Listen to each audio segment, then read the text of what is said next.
Can I tell you a little bit about cicadas?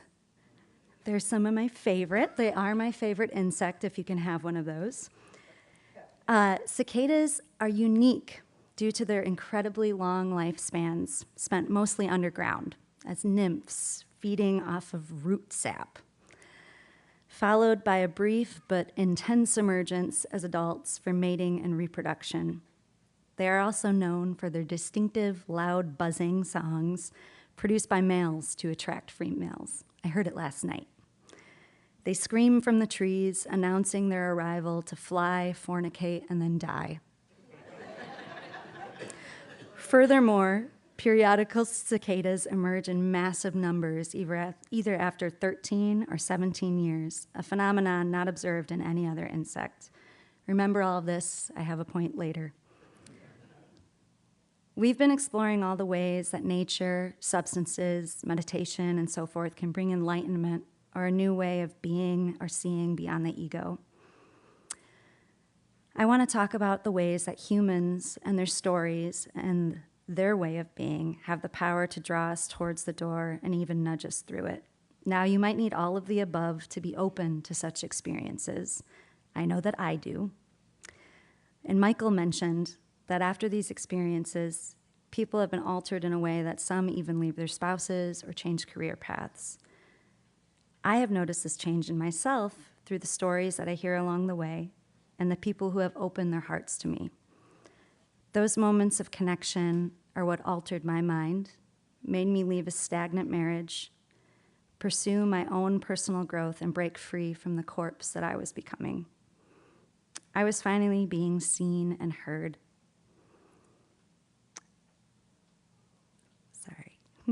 Part of my background is in restorative practices, teaching others to see and hear through practices like the Way of the Circle that ultimately leads to healing and connection and hopefully a new doorway. It's simple and it works. You might start dreading my meditations. Oh, here's Abby. She has another poem for us.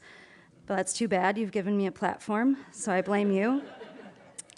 But this is a poem that I wrote after making some very necessary life choices and connecting with one person that shoved me through my own door. This poem is called The Cicada. Very scary to share this with you, so hold on.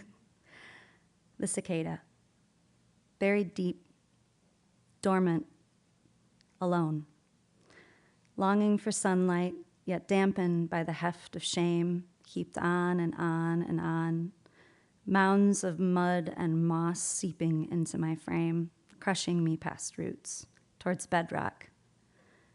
I lay in wait. Some say years. I couldn't tell you. What I can say is that I heard a muffled whisper, beckoning me towards the surface.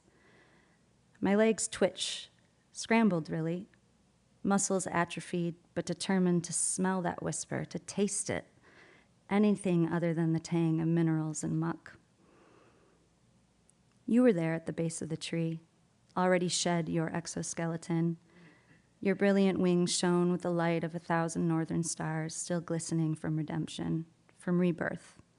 You didn't carry mud on your back. You didn't hold the stench of decay. You saw clearly, the sun refracting in all directions from your eyes.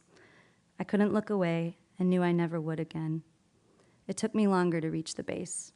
I could feel my bones crackling and an ache in my shoulder blades pushing against my crusted back. I'm not going to say you saved me, but I am going to say that you welcomed me to the world that whispered abundantly more. And may you be open to that world too. Namaste.